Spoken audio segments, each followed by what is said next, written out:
much for this invitation. Am I still with you? Yes, you're with us. Okay. Fantastic. I've lost you on the screen. Now I just need to get my Zoom back on. Yep, I have you here. So I will just like to introduce myself in a little bit less of my work life and more to tell you that you probably didn't guess, or maybe someone told you I was born in Kisumu. So I'm actually a Kenyan by heart.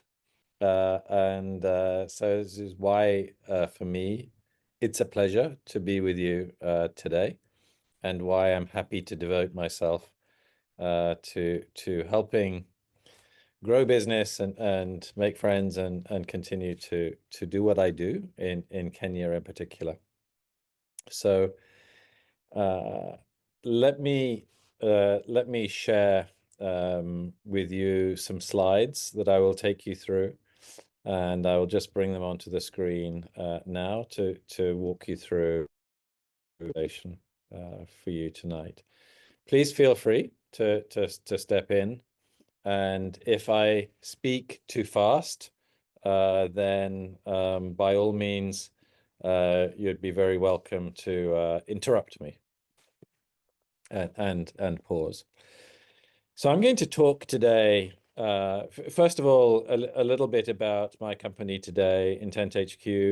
We are the AI company of the year in UK. It's a very tough competition because all of the AI companies start in this place, and I'm very proud to have won that and to have been awarded many results towards that. But more, I want to talk to you today about loyalty and about AI, and I will try to unfold this in really talking about these 5 things. I want to talk about us as humans before I talk about AI, because we're very concerned about AI today, but equally humans are amazing. The second is there is a new ecosystem emerging around AI. It's not just the AI that you know about. The third, I talk a little bit about loyalty because it impacts loyalty, but then a little bit about the world that we will move into. And I have some thoughts to share about what this might mean for Africa. So let's just put some facts on the page. When we think AI is amazing, we tend to forget that us humans, we are just as amazing, perhaps more so. Like imagine you have 70 trillion cells and 6 miles of DNA in every single cell you have, which would wrap around the world 200 times, right? Or that the communication in your body actually happens through light as opposed to through nerves. These things, we start to understand that the complexity and beauty of us as humans is quite incredible. And we tend to forget this. So I like to start the conversations that I have about AI by reminding us about how amazing we are as humans. It's important, though, to realize how amazing we are. We also do things by habit. Imagine if you think about how you dried yourself when you get out of a shower this morning, you probably dried yourself exactly the same way that you did yesterday, right? This tend to habit that we forget that we do the same things every day. Our alarm goes off, we do the same things, we catch a train, we go to work, etc. And these habits start to define us over time. They are also the basis of how AI starts Unit to observe us. company. I missed that. No, So, someone's not on mute. Ignore that. okay. Thank you. So they're also the basis of how we start to observe things with AI. But again, it's important to remember that emotion comes into this as well as habits. So we need to understand the emotional connections we have. And we have these connections not just to people, but to brands and things and objects, things we care about. brands we like, whether it's Nike or Arsenal, as I heard, losing at the top of the call, right? And there's one more thing that we like to do as humans. We like to filter out everything that's not familiar. So if someone speaks to you in language or in ways that you're not familiar with, you tend to filter it out and not hear it. So it's not about what you say often, it's about what you hear. And these factors are all important when you start to understand how uh, a model of the world starts to exist. When we think about behavior, and in my company and in the work that we do, our focus has been on understanding behavior and human behavior. When you think about the likes of Gen AI and Google with their AI, they are thinking about AI in terms of predicting language, words. We are predicting behaviors. But this model of behavior that's on the screen, which I explain in a second, was actually created by a professor from Stanford. And he created it, and it became the thing that drove the success of Facebook and Meta and Instagram, and a whole range of the other apps are based on this graph. This graph says to have someone change their behavior, to do something you want to do, you need three things. You need the behavior, you need the motivation. So you have to understand how motivated someone is. Do they have a low level of motivation, a very high level of motivation? Is something easy to do or hard to do? Because only when you trigger it in the green bar, in the darker green bar, will something succeed in changing. Imagine you get a call, the phone rings, the phone is your trigger for a prompt. And when that phone rings, you see the number on your face, and it's your mother-in-law, and you go, no, no, no, I'm not answering this call right now. And imagine it's your best friend. The answer is completely different because your motivation to answer is much higher. And so that's a simple way to understand how this model of behavior starts to work. To measure motivation, you have to start to measure attention and frequency and emotion. To measure the ability to do something, the best way is to understand the degree of friction, how hard it is or easy it is to do. So with this model, we start to think about how do we define AI, right? So in one way of defining AI, I could define it as just data in, making some prediction and taking data out. That could be the definition. In another way of defining AI, I could define it as the emergence of a new digital species. Because if you think about what is happening with AI over time, we as humans have evolved from one state to another over thousands of years.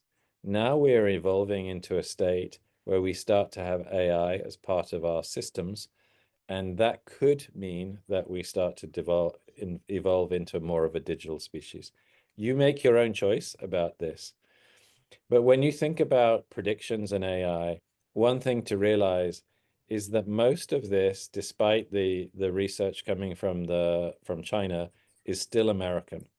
It comes there because the amount of capital is just so vast. In last year alone, something like 780 billion was spent on R&D in this space. Huge amounts of money.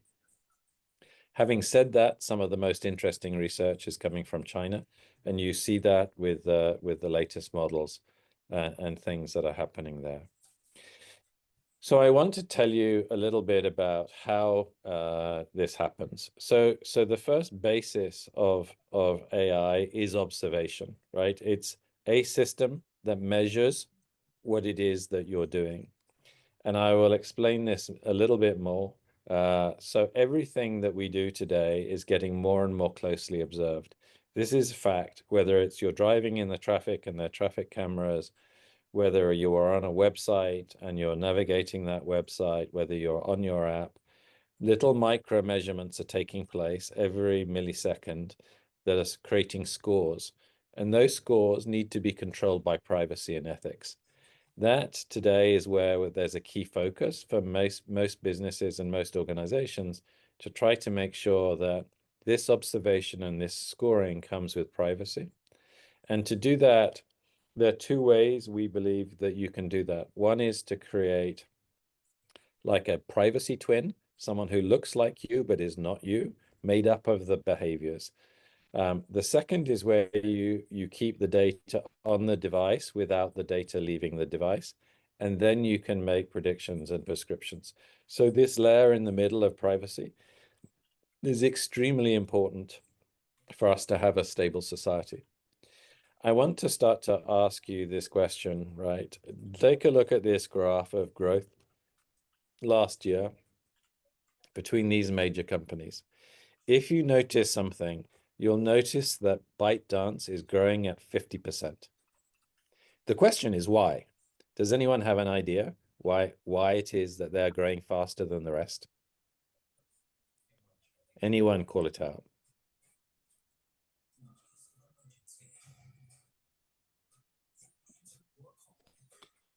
If you don't, I give you a clue here.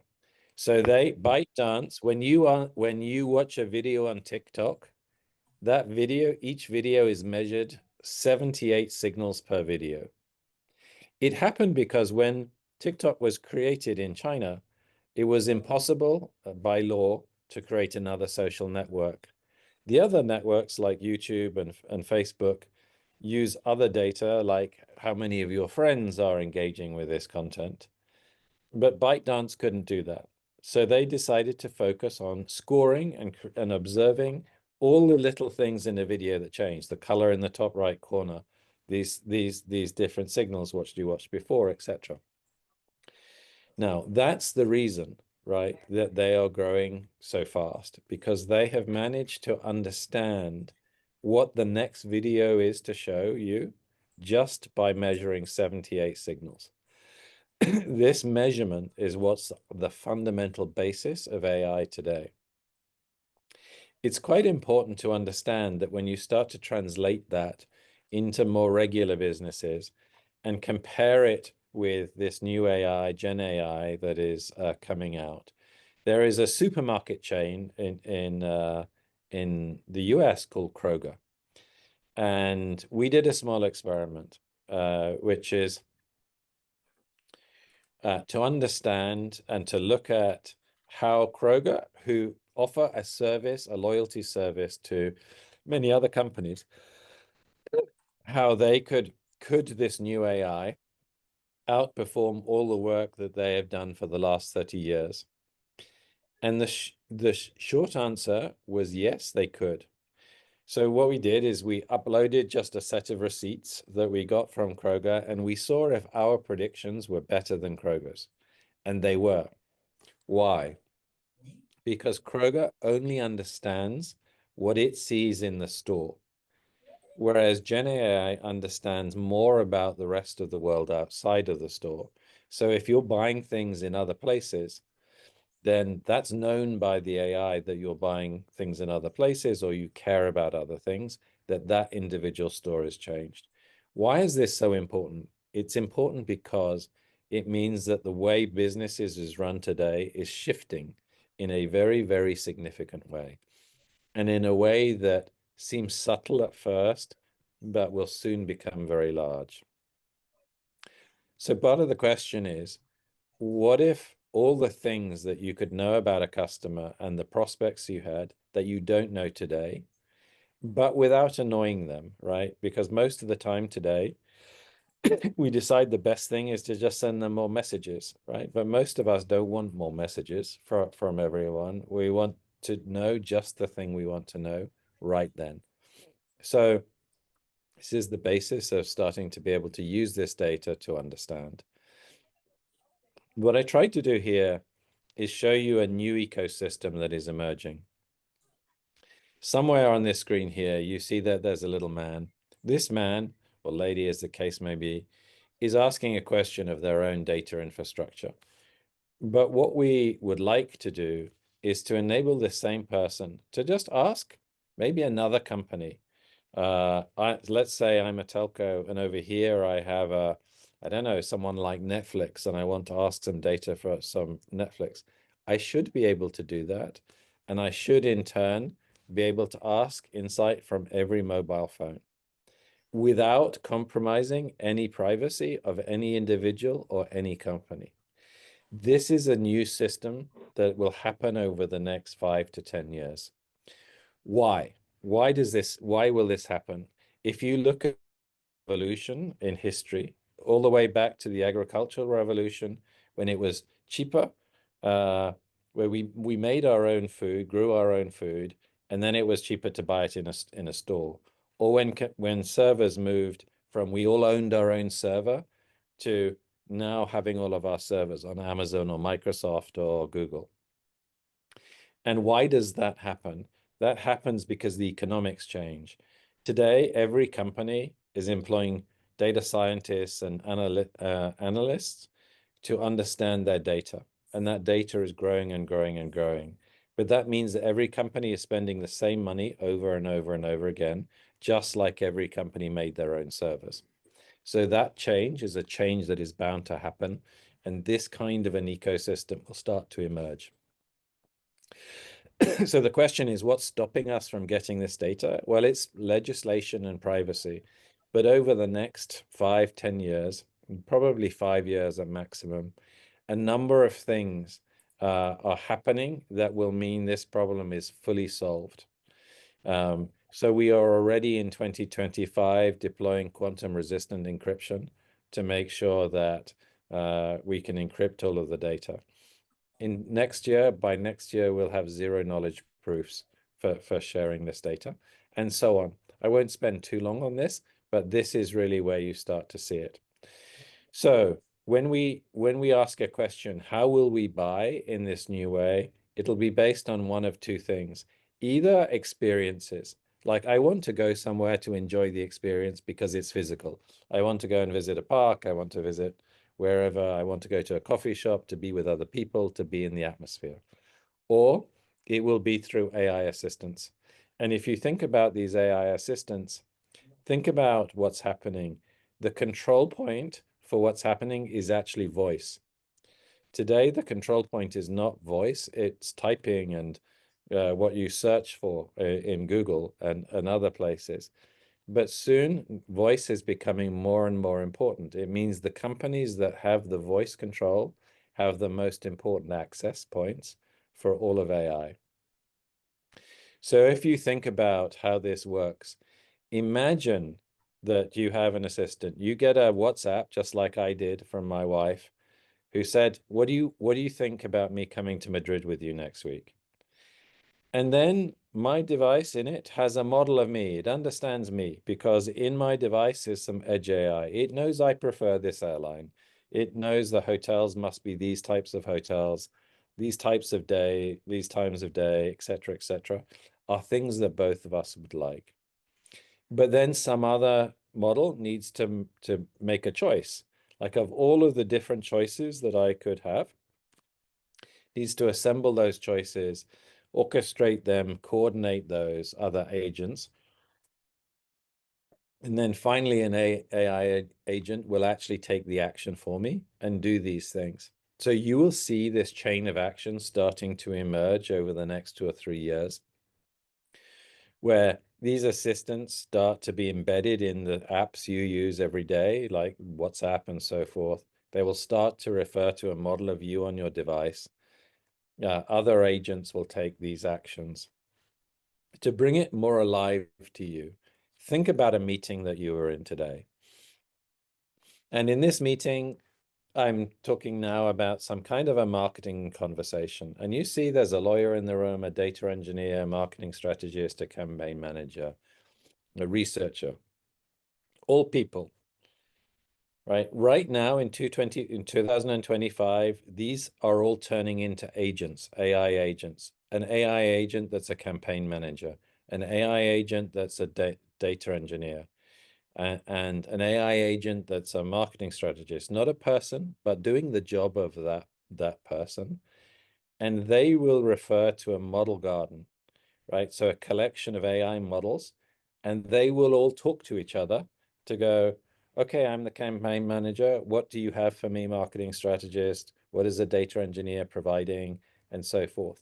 So this new world of AI agents is really automating the entire processes that we use to run our businesses today and will mark the start of a really fundamental change, the most fundamental change that you have seen in AI today, much more so than the use of things like Google or OpenAI and ChatGPT.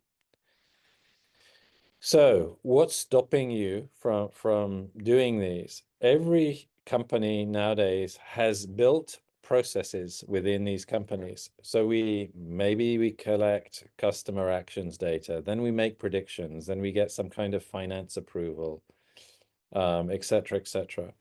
But what you find is that no matter how good the prediction, somewhere there's some gap. And so the speed, or what's slowing you, is the friction that you take to go through this process. That means that when you start to think about how to deploy AI and use AI, it's more important to be able to go all the way across from the left to the right to get to the outcome, rather than to just think about actually a specific use case, like I want to create to help upsell to my customers for more money.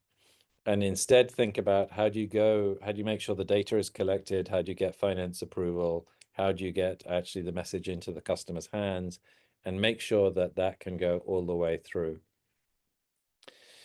So I now just get to a quick question. So how do you beat the competition if you're thinking about AI? So the first thing is you have to think horizontally. In the past, most businesses won by going deep, by understanding their domain so well that they could be the best at that. Now with AI is already understanding things. The question is, how do you stitch all of the different pieces together so that you can go, as I just discussed, from one end to the other? The second is to think about implementing this AI in thin slices across each flow.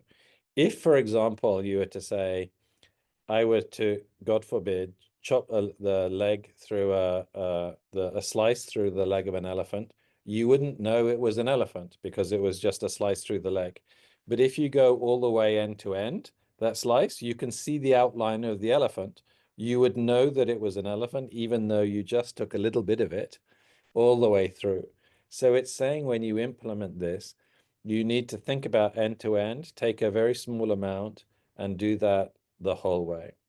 The third thing you need to do is understand more about the whole person. So instead of the question of just looking at the data you have in your business about what you've collected already, the transactions that that customer has, what they've bought, etc., you want to understand that person or your customers in real life. What do they really do in real life?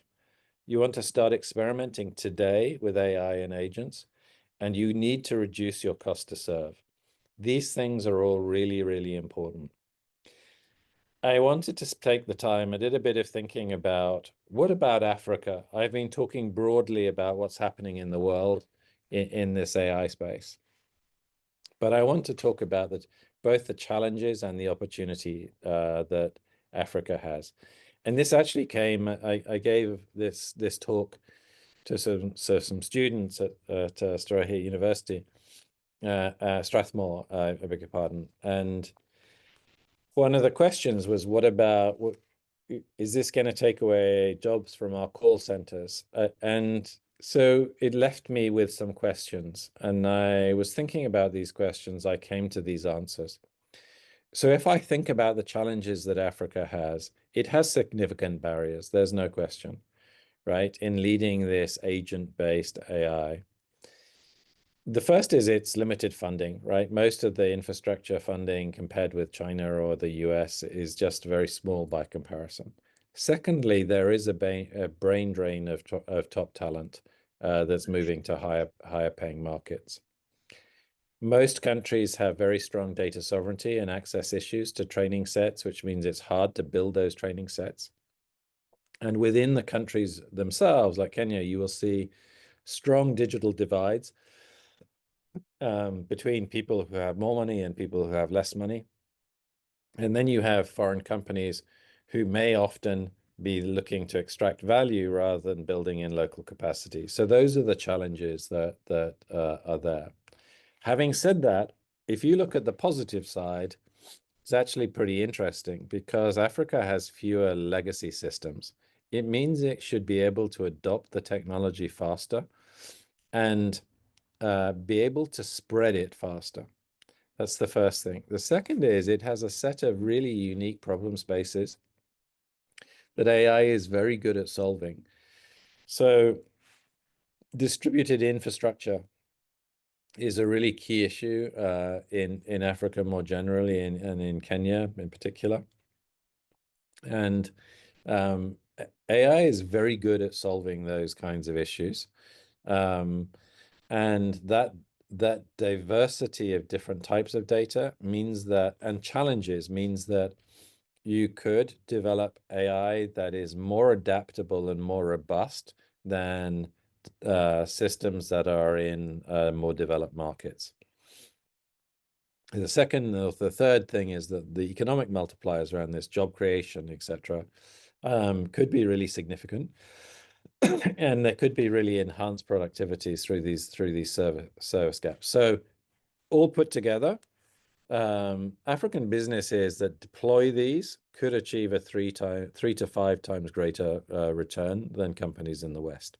So it's useful to just think about this kind of an opportunity that exists here. So I tried to map that out into some different sectors. What does it mean if, for example, in telecom? Well, network management requires constant human oversight. We could create self-healing networks that predict outages in remote areas, reroute traffic, with a net result of, let's say, 40% improved connectivity. In banking, you could start to include a much wider range of the population in the banking system through the use of analyzing different types of data, etc., to enable that and bring 400 million plus people into the financial system. In agriculture, there's very disconnected value chains. And being able to tie these things together starts to be able to increase potentially more income for smallholder farmers. If I looked at the call center industry, what you might see is a change in, instead of being call center operatives dealing with customer support queries for developed companies in the West, you might find that they shift to, with some retraining, would need to shift to the same people being able to provide expert guidance to the AI. AI is still in a place for the next 10 years where it needs to be trained, and where there are questions of one way or the other, they will go to human oversight. And so there is an opportunity, I think, for those industries to shift and retain employment by actually moving what they do into a different kind of a zone. So really, that was it's just some thoughts. Finally, one slide here to just really take you through that. You know, some people ask me, how quickly does this change? I have two answers: much faster than you think and much slower than you think. The much faster is that it is really growing, like the speed and pace is incredible, far, far, far faster than anything I have known in any tech period of my life, for sure. Secondly, when you remember when electricity first came in, it took 40 years. And that was because it just came in. It didn't, no one knew how to really reconfigure the machines in the factories to make sense of electricity. They just plugged it in the same. So it was just a substitute for a steam engine. It didn't make much difference, maybe a bit more efficient. It was only when you could start to move plant equipment around a factory that the real value of electricity became clear and electricity began to spread. But that took 40 years. We will probably see a faster period than 40 years, but maybe it's 20 to 25 years for it fully to go through society. All of which takes me to one final question, which is that there is no doubt that within the next 3 probably years, AI will become foundational to every business that you are in, right? For sure. And if that's the case, how do you lead a company that is part AI and part human? So that's my question for you to consider as Rotarians and discuss amongst yourselves. So with that, I think I am here just to say thank you. And now hopefully you can ask me some questions or things that you found interesting in this conversation. I'd be very happy to share and to spend whatever time with you. Thank you, Jonathan. That was great. What does it entail to build an AI company? Or, I mean, do you have well, I allow me to use layman's language, like the chips, the what, and all that, or do you use like you don't use your own servers to build your company, or how did you? For me, Building Intent, my company. Yeah. So we're not our own chips, but we were very early in developing the software and the machine learning with the actual AI that creates this technology. So it's all software. In the beginning, with AI, we are programming the software. Today, the software is programming itself. This means that it's more akin to something that's growing like a tree than it is a thing that you are actually programming and controlling. In the beginning, we programmed it all. Today, it's different. It's changed substantially. So, members, I'll appreciate if you have questions. You can raise your hand. You can drop uh, text in the chat as we proceed. And just on when you began the talk, you were talking about the counts. What the okay? Again, in layman's language, define what a count is. Like you watch a video, it has 78 counts, or there's a term you use. Yes, 78 counts. So every time, let's say you answer the phone, right? The quality of the phone call is measured continuously. Like there are lots of signals in the phone that are measuring everything you're doing. If you're driving, their camera is watching the cars that are driving. If you are opening your fridge and it's a Samsung, it's measuring all sorts of things about the temperature of the fridge. These are all signals, and now measuring what's in the fridge, right? How much milk have you got left in some fridges? Uh, and these are all signals. And these signals are observing the world, just like many, many, many, many thousands of eyes. Now, those eyes, if effectively, are sensors, and they are capturing a signal on every single thing that happens. This is no longer a question of if this is happening, it's happening now everywhere. So everything, when you watch a video, every part of that video is being measured. The color of the pixels, the depth, how fast you scroll through it, when you pause it, when you stop, how loud you listen to it, what kind of music was playing. These things are all being measured in in milliseconds and used to create a composite picture to answer a question. What do you want next? Or what should I do next?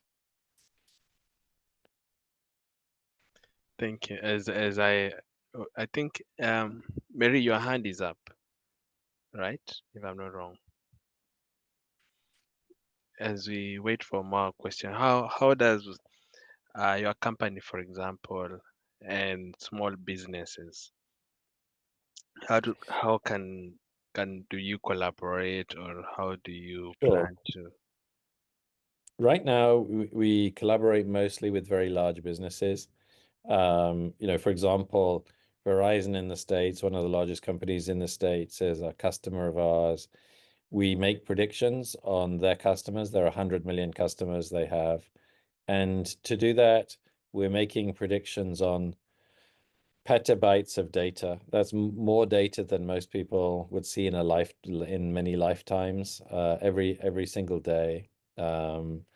And so most of our customers today are large companies, banks, telecoms companies, and so forth. What's starting to happen, some smaller companies too, like retailers and so forth, are starting to use the technology. Um, and but what we start to do is to help the big companies provide AI services to serve all the small companies. So we are like Intel Inside, if you like, that can help them then deliver these services to a much smaller range of companies. Okay.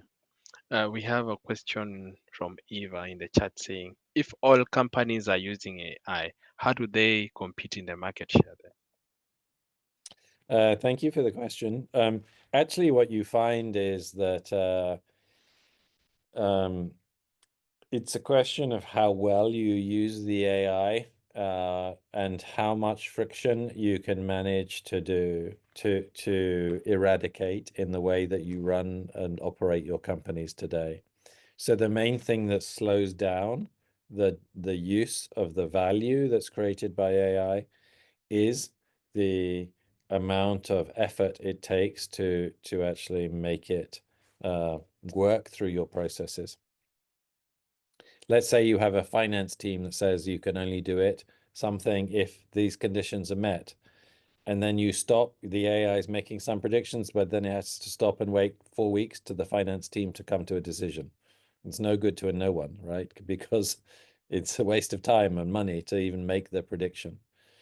So the question is, how do you automate what the finance team needs to do to make sure that that decision happens in a millisecond? If I go back to a little bit back to the question of how they compete, that's one answer. The second is the biggest value is accruing to the companies that are moving fastest in this space today by some distance. So I love the question, message from wife, we need to talk. How does AI help in such a situation? There's an AI app called Pi, P-I, right? Just P-I. You can download it, I think, for free. And it was built with a lot of emotional intelligence in this app. And it's brilliant at us answering questions like that. So and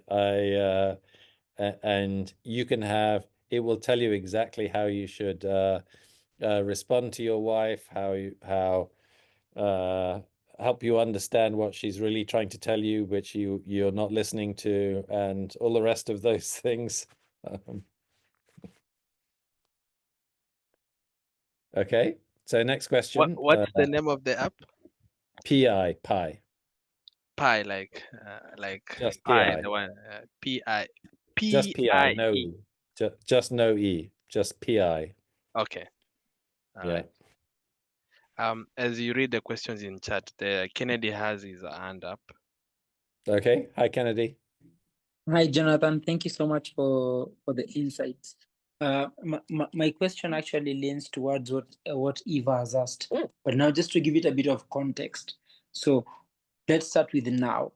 One of the challenges that I think the market gets outside AI, let's speak about sustainability and why it's being picked up, is that as long as not everyone is picking it, sustainable products tend to be very expensive compared to normal products. But as long as when you get to a point where everyone picks it, then it will have better drive in the market. So now bring it back to AI.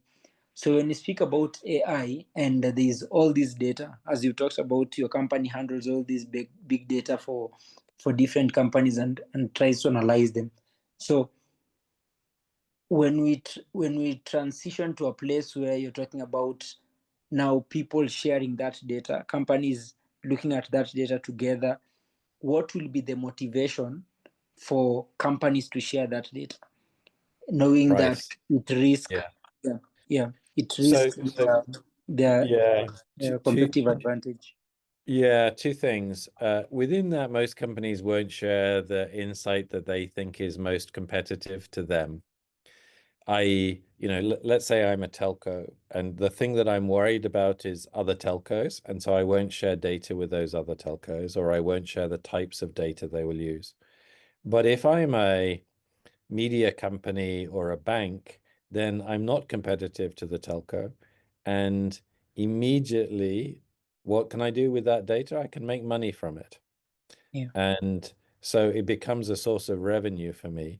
And if they give me the data back, actually that helps me with my business much more too. So it becomes like a fair exchange where both sides win. So that's really, but it's driven by price and cost, Yeah. just like any revolution. Yeah, that makes sense. So what happens in situations where companies that are part of bigger subsidiaries and exist in spaces where you might not be my direct competitor, however, I'm part of a group which could be a competitor. So how would they survive in such an environment to ensure that at the end of the day, business is all money. All these other things are sideshows. Yeah, it's all about making money and decisions that make us competitive and drive up profits.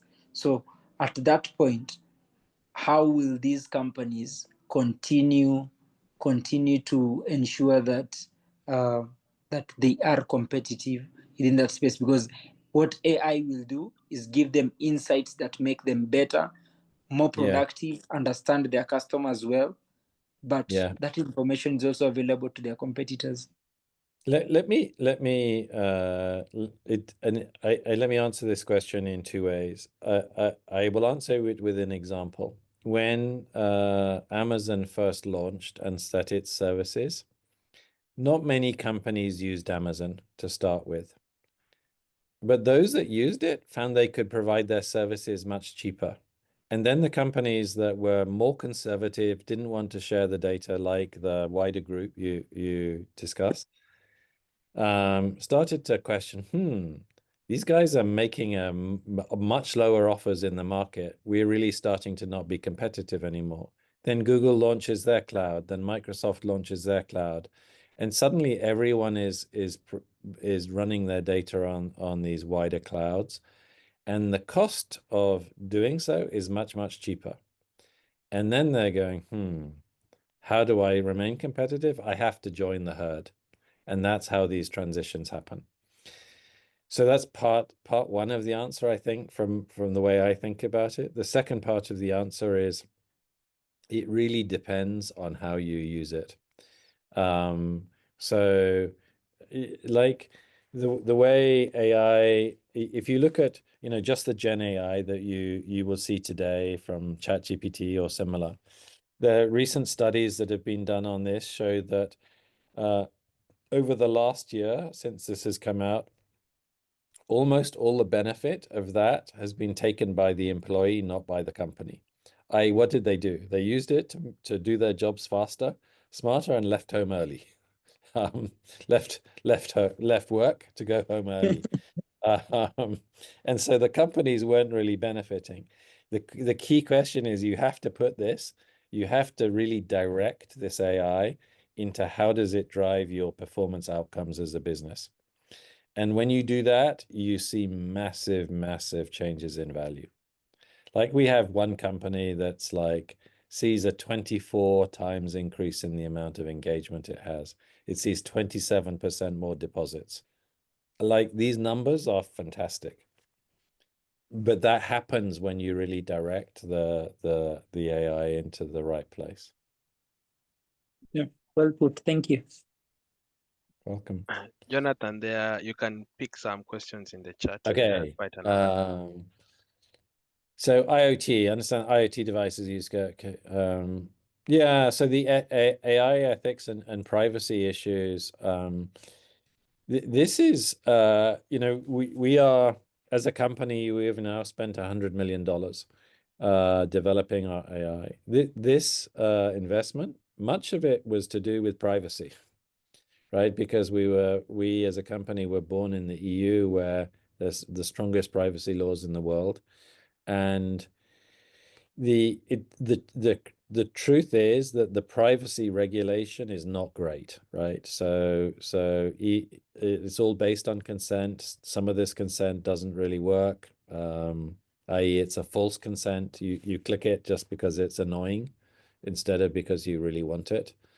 So there are fundamental issues in here around privacy and ethics. But if you look in the broad, you will always have bad actors who use data and AI for bad. You will always have good actors. In the main part, it's about us all as companies and members of an ecosystem actually adhering to those values and making sure that data and privacy are a human right. It's why we developed AI that can run by just having everything being done on the device, so it doesn't have to go back it's your data and you can use it on your device. It's one of the things we provide. So that's the key question, key thing around that. It's a very, very big topic, and there is a huge amount of work going into AIs in general to embody and make sure that AIs are trained in a way to adhere to ethical principles. And I think that work is going reasonably well, actually, much more positively than most people think. I'm often asked about the dangers of AI, and I would give a circa 5 to 10% probability that it could be really problematic. So a 90 to 95% probability that it will end up well, and a huge benefit to humanity. But there is that probability, and that's why so much care has to be taken. When you say is the company open to opportunities, I'm not sure. Is that new business or is that employment? I don't know the question. If you clarify, I'll help answer. You can answer both now that you've asked them. You can delve into So both. yeah, so in Kenya, for example, and all over Africa, we recently decided to start deploying our services in lots of different places around the world, from Brazil to Bangkok to Johannesburg to Nairobi to Ivory Coast. And so we're very broadly now moving out and expanding what we're doing. We're building bases in Dubai. Hopefully we'll build base in Nairobi as well. We are just starting conversations with a range of telcos and banks in Kenya. If they happen and turn into business, then we'll set up teams in the country. And so anything you can do to support us with business, we'll do that, and then we'll see where that goes with the support. Let me see other questions here. Sustainable tech. How do you ensure sustainable? The sustainable tech is an interesting one.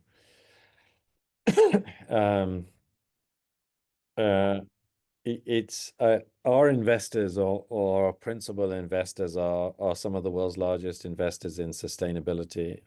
They do everything from hydro dams in Uganda to big farms in Mozambique, all over the world.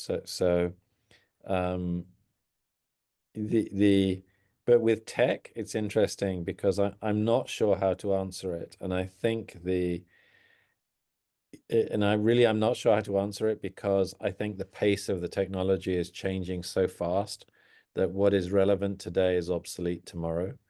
And the question is much more about agility. How do you use things with agility, I think, or in the answer. maybe not a great answer, but that's how I think. So let me find some more questions. Yeah, questions. What is your take on what is your on take on AI misinformation. and misinformation? So there are numbers of issues in this. AI has been used and is still used by bad actors to create massive amounts of misinformation, massive amounts, right? It steers the political elections in particular in many countries. It's used mostly, actually, if you look at the predominant actors, it's not people, it's state actors, right? The people who are propagating misinformation are primarily state actors. So what does that mean? It means governments who are trying to influence other governments. That's actually the single biggest use of AI in misinformation. It's actually super interesting. Most people don't understand that. Deep fakes, I think you can still tell fakes, whether it's voice or imagery, and increasingly kind of different technologies, watermarks and things like that are being built into these into the systems that create this, so that you can distinguish between what is real and authentic.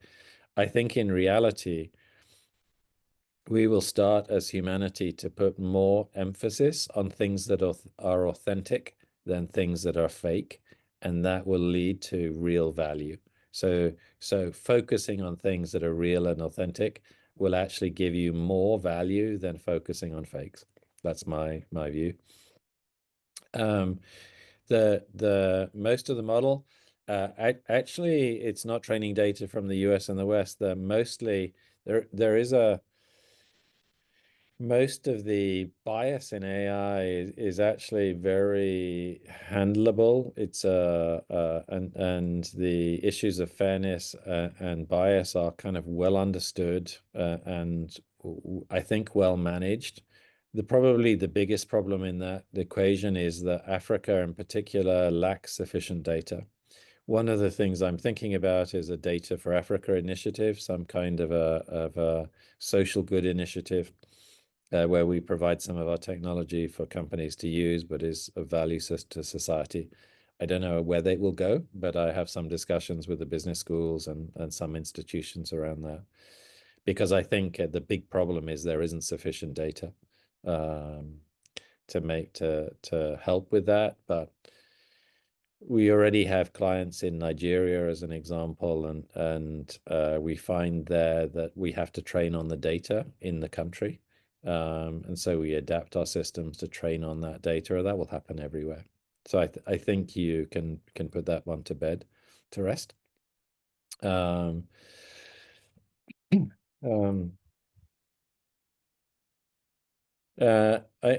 think there is the data sharing issue is that the systems that I'm proposing around data sharing do not have the data moving.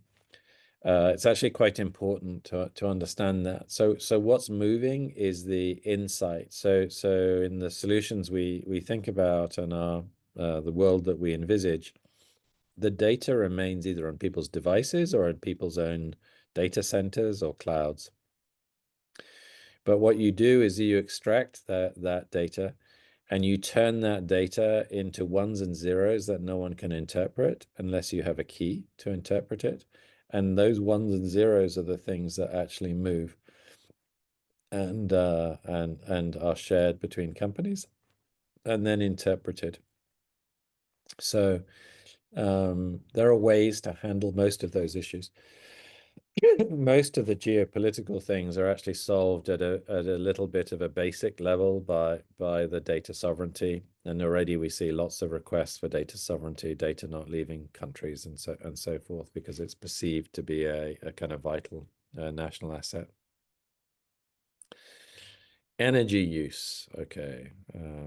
Oh yeah, so energy is super interesting. Because right when you think about the world of AI, it's not just with this whole conversation has been about AI, but in some cases, in some ways, by doing that, I've done you guys a disservice. There are actually several other strands that are intertwined, making the change we see in society. The first is synthetic biology. Synthetic biology means that you can use synthetic chemicals and approaches. You can take the plant straight off the net and have a biochemical reactor running in for like $10,000, right? So you could be making viruses or whatever else you wanted synthetically. But synthetic biology is leading to radical transformations in our understanding about biology in general. The second thing is quantum computing. So quantum computing is changing so much about the way that we will compute things. And the final thing is small form fusion energy or nuclear energy. So that fusion energy is essentially the holy grail that everyone has been working on for many years. Companies are now really at the point of industrializing it. One company has produced, I don't know, a chair-sized egg that can run a house for 2 years without any refueling, or 10 years, I think it is, without refueling. These intermingled revolutions are what's making the change today, and those will change energy uses dramatically. In fact, I think that AI will reduce the amount of energy use really, really significantly. You see it disproportionately now happening because the amount needed to power data centers is actually radically increasing based on this compute. But I think that's a temporary thing. Temporary as in the next 5-10 years. So I'm talking about temporary timescales in that sense. But they will shortly, I don't think it will be long before they're powered by some kind of nuclear small scale reactors that sit outside the data center and power the entire data center. Hopefully that has given you a good and broad set of answers to your questions. I'm looking for more hands, more questions. Seems you've been very clear. Just Should my name now be Joe Kisumu? I am Since not I was born sure. in Kisumu. Anyone from Kisumu? How do you say son of Kisumu in Luo? I don't know. Job Ondeko, I don't know. Anyone from Kisumu? My friends from the lake. How do you say son of Kisumu in the Kenyan English? You can Okay, type in chat. you can tell me later. All right. And I see your office is based in London. We have offices actually in many parts of the world. So we have offices in Barcelona, in New York, in London, in Lisbon, in Dubai, now Tel Aviv. So a range of different places. We'll send one of our members, Sam, for as a thank you. He will have coffee with you when you're in London. Very good. We will love that. He loves, I don't know, he loves almond croissants. So maybe he'll have them with your coffee or tea. We can find them. They are the best.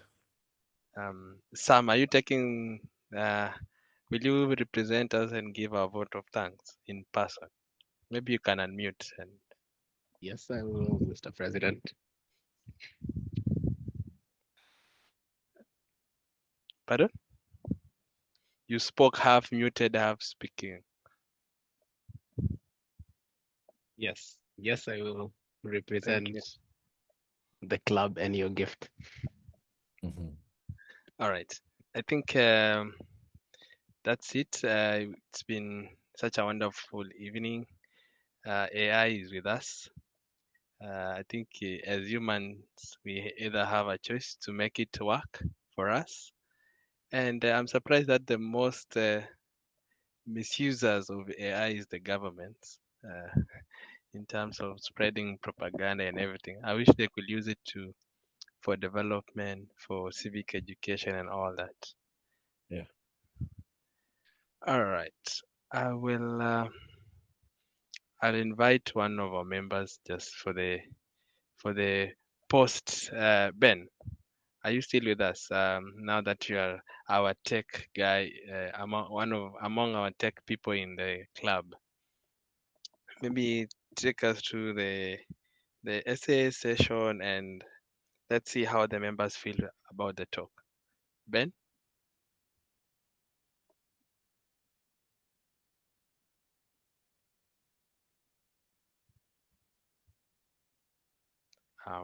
If Ben is not around, Mutie, I'm looking for the people in tech in our club to speak. So, Mutie,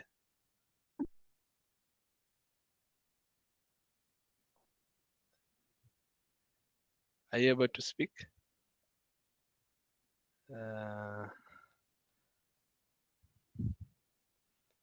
Okay, Mutie and Jacinta.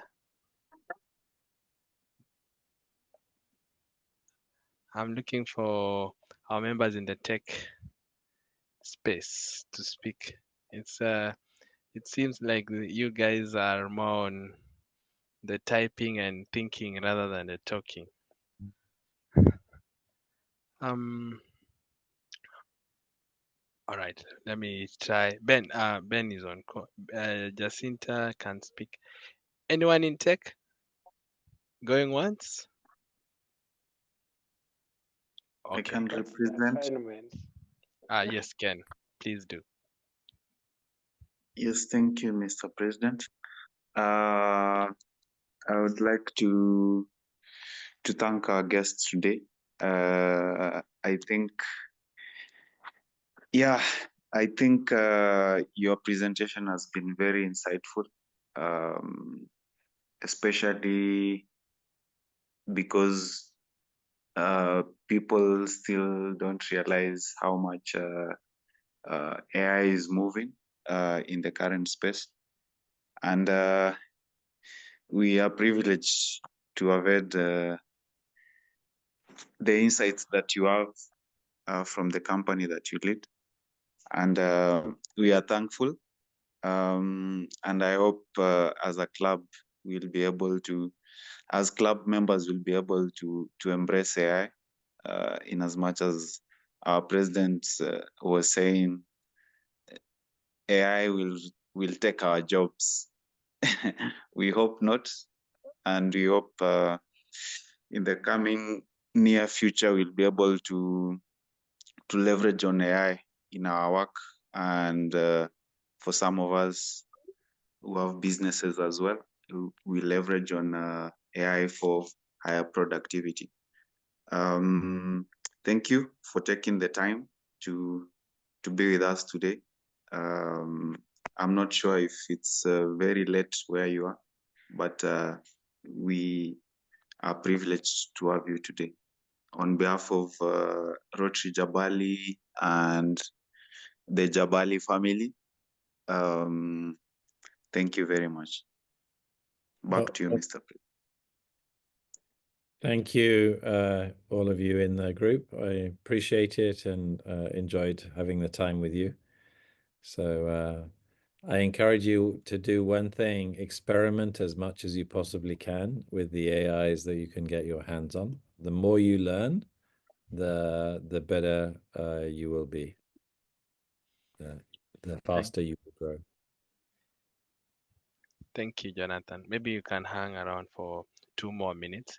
This is an open session with our members. We also use this moment to raise funds for our project. You remember Rotary does projects, and we also have our admin fees. So what we usually do is, for example, I may start that today's talk was very nice. Your sense of insight to this was good, and I loved it. And so I'm giving $5 happy. So the $5 happy is like 500 Kenya shillings. So which usually send to the club till on which I'm sharing. So I'll open this opportunity for members on call. You can either type in chat or raise your hand to speak and see how the session was. Happy, sad, any. We'll also give you credit to advertise anything you want. So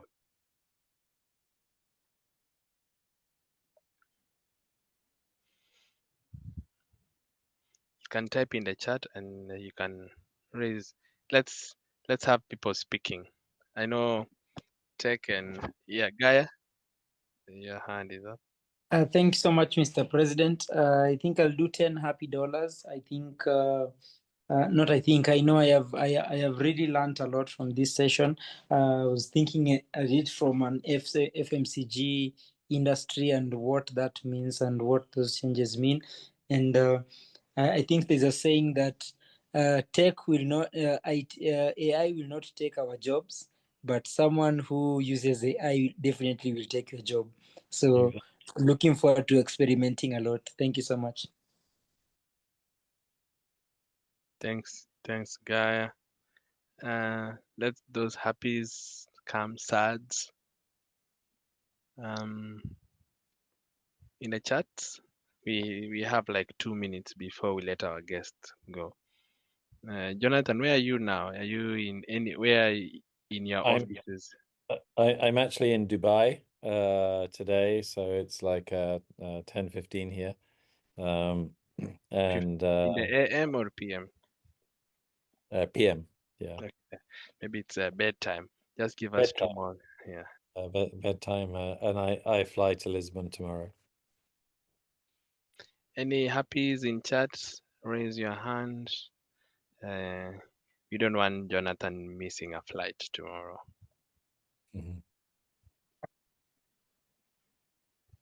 Sam Mikamwana.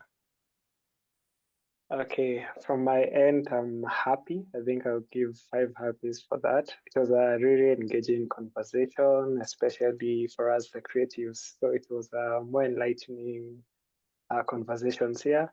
And I think I learned pi.ai. I'm trying it out. Thank you for the insights here. Thank you, Sam. 1 more minute. Anyone? Any takers? The chat is very silent.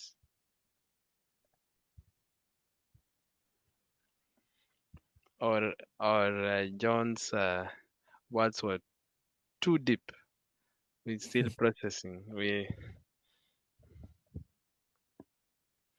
hoping that we'll incorporate AI into maybe some of these meetings, and it can be telling us who our next speaker will be or what we want to talk about. Next. Okay.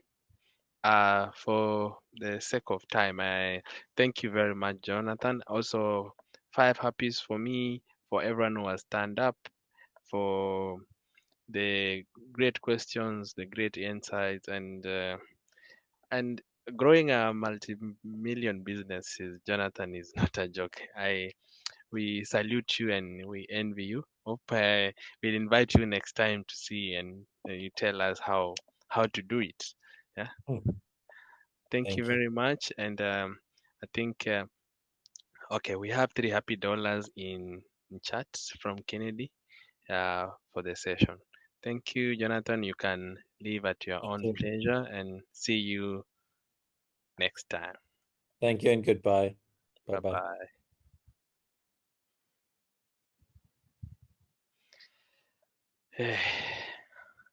So, team, thanks everyone for joining. As you've heard, AI is not here to take our jobs, but here to help us do our jobs better. And when did you last interact with $100 million business? Maybe we can start with $1 happy, then we make them a Mr. President, it's not $100 million business. That is just what they spent on privacy. That is like just something on the GE, something on the It's GE. it's an expense line. Yeah. Ooh, but anyway, people have money, but I'm sure he got investors and all that. But I mean, having something that you can attract such investments. Yeah. I think I don't know. Raising capital is not a, but I think it depends on where you are. But I think there are so many venture capitalists and everything. I know it's a very long, deep topic, but I'm just how he said it casually is is anyway. So I think we'll end it here.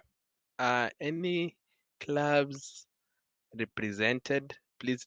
Before we end, we have a few announcements.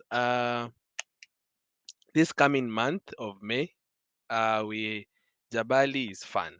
Apart from engaging brilliant minds, we also I can't say let loose, we let easy and have fun.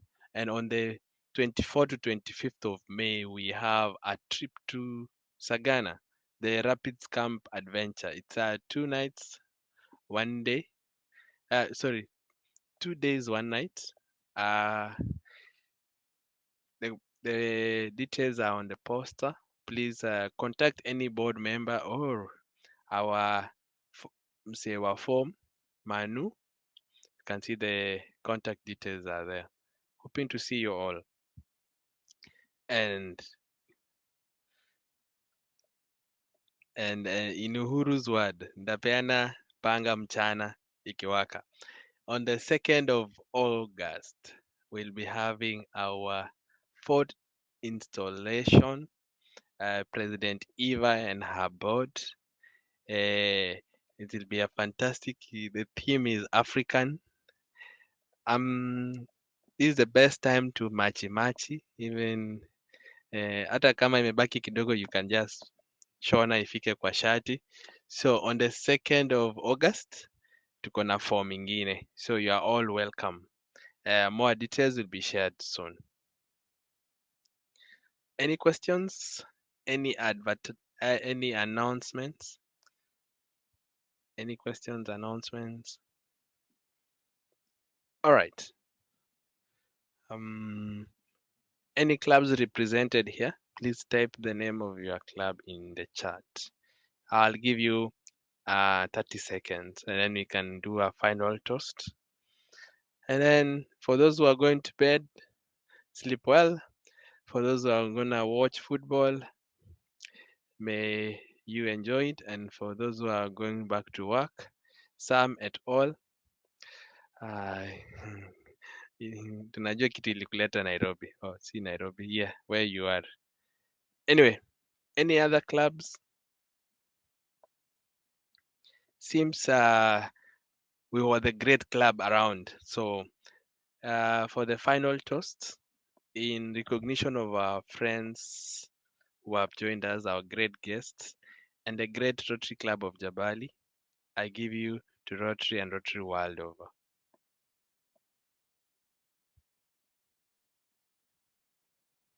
To Rotary and Rotary the world over. Thank you, and you guys can remain, and you can also depart at your own pleasure. For me, I have to go back to work. See you. Adios.